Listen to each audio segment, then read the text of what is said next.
काव्य दोष। काव्य के रस का अपकर्ष उत्पन्न करने वाले तत्वों को काव्य दोष कहा जाता है। यानी काव्य में जब रस उत्पन्न होता है उसमें बाधा बनते हैं, तो बाधा बनने वाले जो तत्व होते हैं उनको काव्य दोष कहा जाता है। जो रस के अपकर्ष या हानिकारक है वे भी दोष ही कहलाते हैं या दोष ही होते हैं। यानी जो रस के अपकर्ष होते हैं, रस को घटाने वाले होते हैं या हानिकारक होते हैं, वे भी दोष ही हैं। जिनसे मुख्यत्व में बाधा उत्पन्न होती है वह दोष का कारण होता है। तो आचार्य वामन ने गुणों के विपरीतता का नाम ही दोष बताया। आचार्य वामन है, उसने जो गुण है उनकी विपरीतता है उनको ही दोष बताया है। और आचार्य दंडी है, काव्य दोष को काव्य पुरुष के सुंदर शरीर में श्वेत कुष्ठ के चिन्ह के समान माना है। जिस प्रकार से कोई रोग होता है उसके समान माना है। इतना ही नहीं, उन्हें काणाद्वित भी कहा है। काव्य दोषों को काव्य की आत्मा के मार्ग में अवरोधक माना जाता है। भामा ने दोषपूर्ण काव्य की रचना को कुपुत्र की तरह है निंदनीय माना है। और आचार्य जो भामा है उन्होंने भी दोष होते हैं उनको कुपुत्र के समान माना है। दंडी ने दोष मुक्त काव्य रचना करने वाले व्यक्ति को मूर्ख बताया है। इस प्रकार अभिव्यक्ति पक्ष में किसी प्रकार का अभाव या हीनता दोष कहलाता है। अब जो काव्य दोष है उनको 3 भागों में बांटा जा सकता है। पहला शब्द दोष, दूसरा अर्थ दोष और तीसरा रस दोष। तो शब्द, अर्थ और रस, इसके आधार पर काव्य दोष के 3 भाग होते हैं या 3 भागों में विभाजित किया जा सकता है। तो शब्द दोष सबसे पहला आता है शब्द दोष, और शब्द दोष में सबसे पहला है श्रुति कटुत्व दोष। श्रुति कटुत्व दोष, जो शब्द परस या कठोर होने के कारण सुनने में कटु लगते हैं, तो जो शब्द सुनने में हमें कठोर लगे या कटु लगे उनको हम श्रुति कटुत्व दोष कहते हैं। श्रुति का मतलब होता है सुनना और कटुत्व का अर्थ होता है कड़वापन। और श्रुति में ट वर्ग वाले जो वर्ण होते हैं वो सुनने में अत्यधिक कटु लगते हैं। तो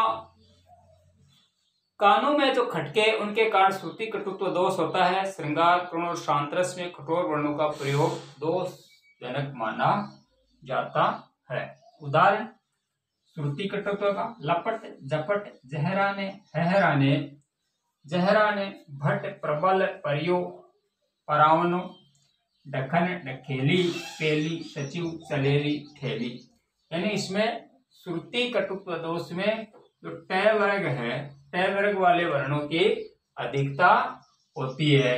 ये ट, यहाँ ट और इसके बाद में ढ, इस तरह के या ठ जो वर्ण है उनकी ज्यादा अधिकता है, इसलिए इसमें श्रुति कटुत्व दोष है।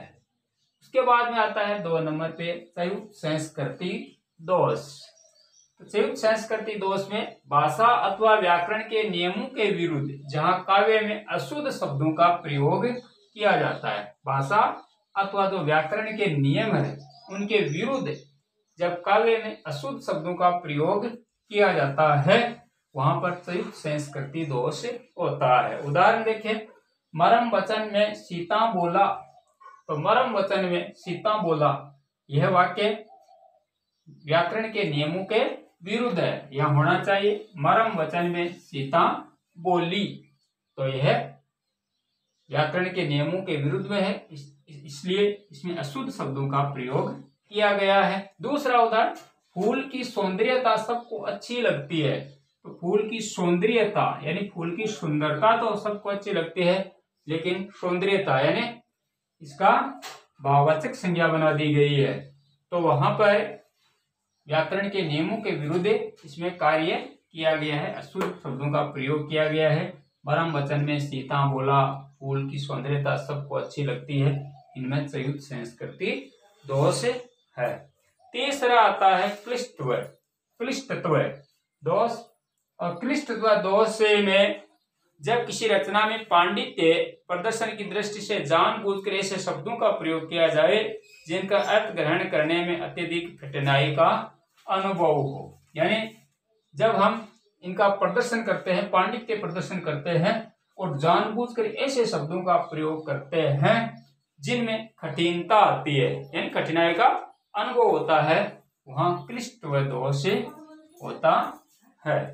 क्लिष्टत्व का अर्थ है कठिन, जब रचना में शब्द अर्थ को समझने में दूरता का अनुभव होता है, अर्थ बोध करने में क्लिष्टता अथवा कठिनाई हो, वहां क्लिष्टत्व दोष होता है। और जिसमें काव्य की अर्थ प्रतीति अथवा रसमयता में बाधा आती है।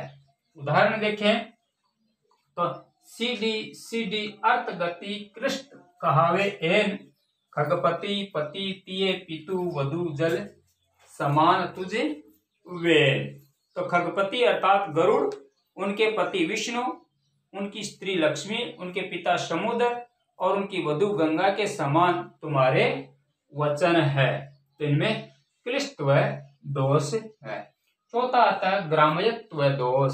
ग्राम्यत्व दोष जहां रचना में ग्रामीण परिवेश में प्रचलित या आंचलिक व गवारू शब्दों का प्रयोग किया जाए, यानी कहने का भाव यहाँ यह है कि जो ग्रामीण भाषा होती है या ग्रामीण परिवेश या वातावरण होता है उसमें जो प्रचलित या आंचलिक जो गवारू शब्द होते हैं, यानी मनगढ़ंत जो शब्द होते हैं या अपने आप ही रच लिए जाते हैं, उनको हम ग्राम्यत्व दोष में शामिल करते हैं। उदाहरण मुंड पे मुकुट धरे स्वहत गोपाल है। तो मुंड पे मुकुट धरे स्वहत गोपाल है, ये मुंड है, इसको ग्रामीण भाषा में मुंड शब्द ले लिया गया है, जबकि यहाँ इसका अर्थ होता है सिर, यानी सिर है।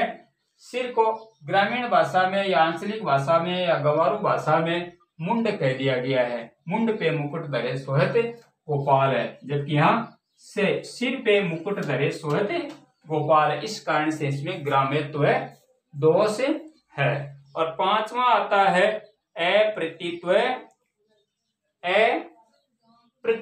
दोष। जब किसी रचना में ऐसे शब्दों का प्रयोग किया जाए जिनका अर्थ दिखाई देने वाले अर्थ से भिन्न निकलता हो, वहां अप्रतीत्व दोष होता है। यानी जब ऐसे शब्दों का प्रयोग किया जाए कि अर्थ तो कुछ ही दिखाई दे रहा है और शब्द कुछ ही दिखाई दे रहा है, उसका अर्थ कुछ ही निकलेगा, वहां अप्रतीत्व दोष होता है।